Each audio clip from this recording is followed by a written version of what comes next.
मई है और the Kerala story release होने वाली है, जिसको लेके काफी वाद विवाद और चर्चा चले। एक तरफ हिंदू संगठन जो है, हिंदू समुदाय के लोग इसके पक्ष में है, वहीं मुस्लिम समुदाय के जो है इसके विरोध में बात कर रहे हैं। इस तरह के माहौल जैसे कि लव जिहाद, इसमें फंस जाते हैं और जब लव जिहाद में आ जाते हैं तो मैंने जहाँ तक मैं जानती हूँ, ये लव जिहाद क्या होता है उसके ARS न्यूज के सभी दर्शकों को नमस्कार। आप चर्चा करने वाले हैं कि इस फिल्म में आखिर है क्या, जिसके लिए इतना विरोध, इतना चर्चा हो रहा है। जो कि पहले आप कश्मीर फाइल्स पे भी ये बातें उछल चुकी है और वही उसी तरह की बातें जो है धर्म परिवर्तन का और टेररिस्ट का जो मुद्दा, उससे जोड़ा जा रहा है इस फिल्म के बारे में। क्या है, हमारे साथ है हिंदुत्व की एक बहुत मजबूत कड़ी, हमारे साथ सुनीता सिंह गौर जी मौजूद है दिल्ली से। उनसे हम चर्चा करने वाले इस फिल्म के बारे में। नमस्कार मैम, स्वागत है आपका। जी, मेरा नाम सुनीता सिंह गौर है और मैं हिंदू युवा वाहिनी की प्रदेश प्रवक्ता हूँ, जो योगी जी का संगठन है और उससे मैं जुड़ी हुई हूँ। जी बताइए। मैं आगे चर्चा करना चाहूँगा, उससे पहले ये जानना चाहूँगा, जैसे आपने बताया योगी जी के संगठन से, इनका संगठन तो मैंने जो सुनने में आया है कि वो जो है बैन हो रहा है, उस पर क्या बताए? देखिए, जो कर दिया गया है। जो ऐसा सोचते हैं उनको थोड़ा सा मैं इतना बताना चाहूँगी कि एक बंद करना और एक स्थगित करना दो शब्द अलग अलग है। उन्होंने बंद नहीं किया, ये कहीं भी नहीं कहा गया कि बंद किया जा रहा है, सिर्फ स्थगित किया गया है। स्थगित मतलब रोकना, उसको कुछ समय के रोक दिया गया है, क्योंकि कुछ लोगों की इस तरह की वाहियात हरकतें उनके सामने पहुंची हैं, जो उनके नाम से उनका चेहरा लगा के अलग अलग रूपों में संगठन चलाए जा रहे थे और जिसमें सिर्फ उन्होंने दुकानदारी कर रखी उन लोगों ने। तो ये शिकायतें योगी जी तक पहुंची थी, तो उनको क्रोध आया कि तो उन्होंने अपना संगठन खुद का जो स्वयं का बनाया हुआ था उसको कुछ समय के लिए स्थगित किया। सुनीता जी, वापस मैं अपने मुद्दे पे लौटता हूँ। द केरला स्टोरी पे बात करने वाला था। इस पे जो बताया जा रहा है कि 32,000 जो है जो हिंदू लड़कियां हैं उनका धर्म परिवर्तन कराया गया है, लव जिहाद के तहत। हिंदू कुछ अपना काम नहीं कर पा रहे हैं, जैसे कि अब लड़कियां हैं घर से बाहर निकल रही हैं, हर माता पिता का फर्ज बनता है कि वो अपने बच्चे को जागरूक करें। अगर बच्चे माता पिता जागरूक रहेंगे तो सीधी सी बात है कि बच्चा भी जागरूक होगा। वहाँ पे माता पिता ही अपने काम से, अपने जो उनका एक रिस्पॉन्सिबिलिटी है उससे पीछे हट रहे हैं और अपने बच्चे की तरफ ध्यान नहीं दे रहे, तो वो बच्चा कहीं ना कहीं इन्वॉल्व होता है। तो इसी तरीके से ये बच्चे जाके इस तरह के माहौल जैसे कि लव जिहाद, इसमें फंस जाते हैं और जब लव जिहाद में आ जाते हैं तो मैंने जहाँ तक मैं जानती हूँ, ये लव जिहाद क्या होता है उसके बारे में बताएं।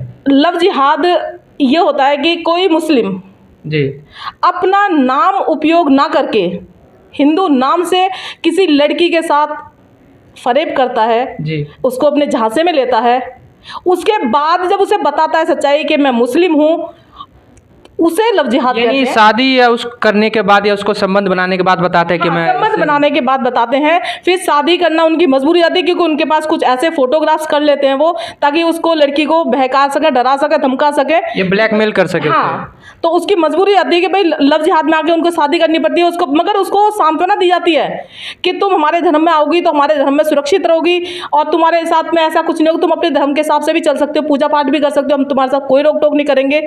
ये काफ़ी सारी लड़कियों को मैंने बात भी की है, खुद बात की है उस लड़कियों से।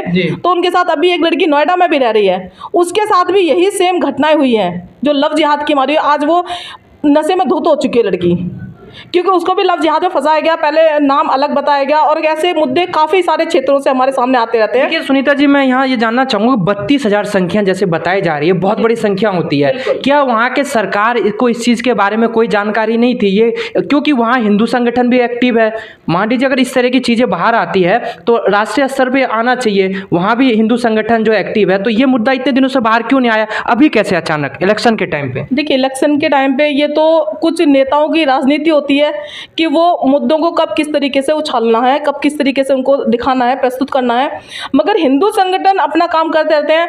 जब सरकार की, मैंने ऐसे कई जगह, कई क्षेत्र जगह, जैसे कि बांग्लादेश ले लीजिए आप, वहाँ पे हिंदू अपनी आवाज़ उठाता है, कोई कार्रवाई करने जाता है तो उसको आवाज़ को दबा दिया जाता है, उसके साथ मारपीट होती है, उसके साथ घटनाएं घट जाती हैं ताकि वो डर जाता है और वो बैठ जाता है चुपचाप। तो यहाँ पे ये सरकारें, जब सरकारें ही काम नहीं करेंगी तो हिंदू कब तक रहेगा?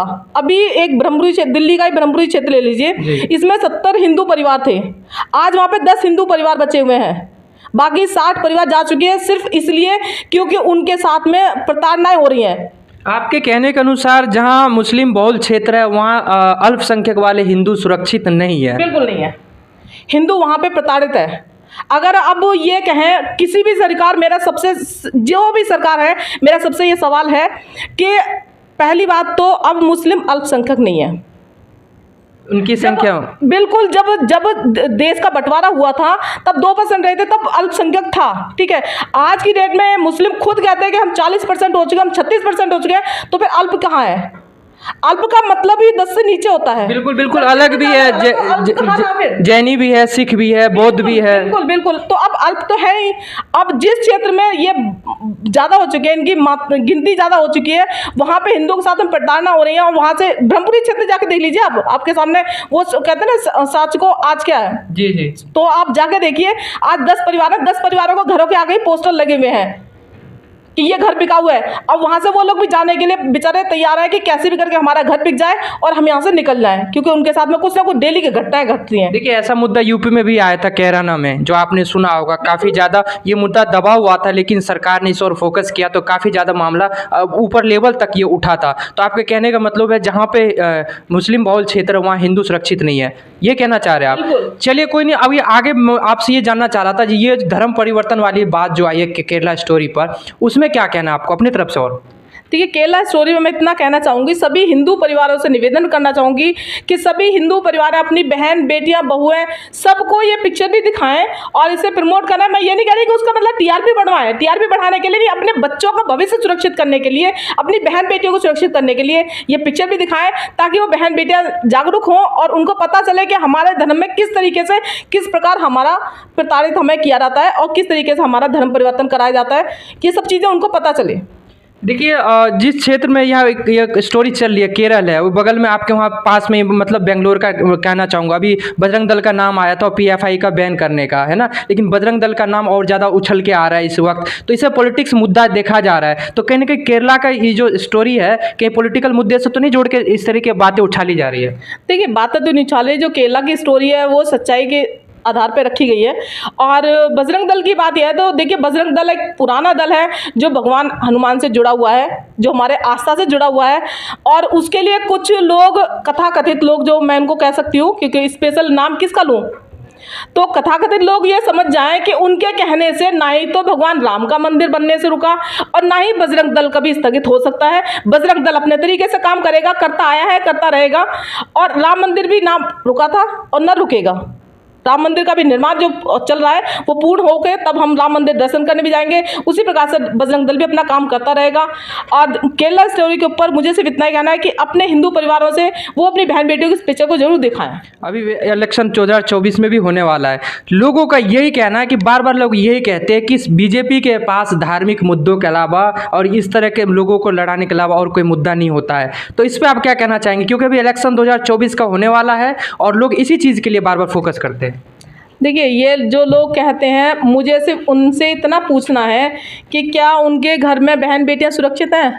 जो उनकी बहन बेटियां, मैं जो है धार्मिक मुद्दे की अपनी बात पे आ रही हूँ, अपनी बात पे आ रही हूँ।